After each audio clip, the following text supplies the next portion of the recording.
کے دیگچے میں کھولتے ہوئے تیل کو سیڑھی بنا کر طے کیا تھا۔ ہم اس شیرخوار بچے کا معجزہ سناتے ہیں جس نے اپنی ماں سے کہا تھا، ماں ثابت قدم رہو، تم حق پر ہو، مگر ہم یہ بھول جاتے ہیں کہ اس حق پر ڈٹے رہنے کی قیمت ان سب کا زندہ جلایا جانا تھا۔ حضرت حمزہ کو سید الشہداء کہتے ہیں، لیکن ہم یہ بھول جاتے ہیں کہ انہوں نے یہ سرداری تب پائی جب انہیں جیتے جی نیزے سے نشانہ بنایا گیا، ان کا پیٹ چاک کیا گیا، ان کا جگر نکال لیا گیا۔ ہم حضرت مصعب بن عمیر کی شہادت تو بیان کرتے ہیں، وہی قریش کا لاڈلا، دولت مند اور حسین نوجوان، مکے کا سب سے خوشبودار انسان، جس کی تمنا ہر لڑکی کیا کرتی تھی۔ ہم یہ بھول جاتے ہیں کہ اس مصعب کو اس کی ماں نے قید کر دیا تھا، کیونکہ آخرت اور دنیا شاذ و نادر ہی ایک جگہ جمع ہوتے ہیں۔ ہم یہ بھول جاتے ہیں کہ مصعب نے حبشہ کی طرف پیدل ہجرت کی تھی، یہاں تک کہ ان کے پاؤں لہو لہان ہو گئے تھے، اور پھر وہ ایک پردیس سے دوسرے پردیس مدینہ کی طرف لوٹ آئے۔ ہم یہ بھول جاتے ہیں کہ وہی مصعب مدینے کے چپے چپے پر دین کی دعوت لے کر گئے، اور انہی کے ہاتھوں اوس اور خزرج کے سردار سعد بن معاذ اور سعد بن عبادہ ایمان لائے۔ ہم یہ بھول جاتے ہیں کہ مصعب کا دنیا سے آخری تعلق احد کے میدان میں خاک پر گرے ہوئے ایک شہید کا تھا، جس کے دونوں بازو قلم کر دیے گئے تھے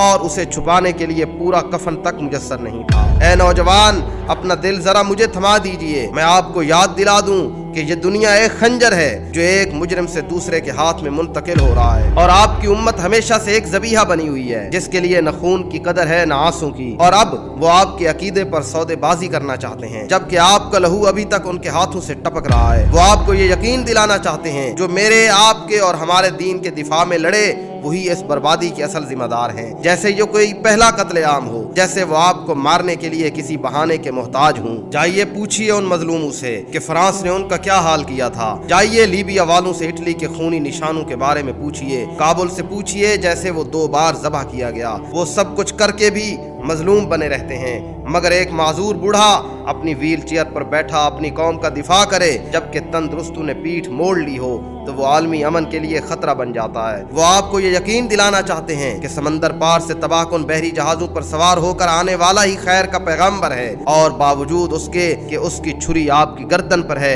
آپ کو تڑپنے کی بھی اجازت نہیں، کہیں آپ کے لہو کے چھینٹے مہذب دنیا کے دامن پر نہ پڑ جائیں۔ آپ کو ذبح بھی ہونا ہے اور اس ہاتھ کو بھی چومنا ہے جو آپ کو ذبح کر رہا ہے۔ اے نوجوان، اپنا دل ذرا مجھے تھما دیجئے اور میری بات غور سے سنیے۔ یہ زمین ایک بڑے فیصلے کی تیاری میں ہے، تنور دہک چکا ہے، آپ واقعات کی رفتار کو دیکھیں گے اور خون کی خوشبو کو محسوس کریں گے، چاہے آپ آنکھیں چرا لیں، اور یاد رکھیے کہ غالب تو صرف اللہ ہی ہے، اور یاد رکھیے کہ ان اللہ لا یغیر ما بقوم حتی یغیروا ما بانفسہم، اللہ اس قوم کو تبدیل نہیں کرتا جو قوم اپنے آپ کو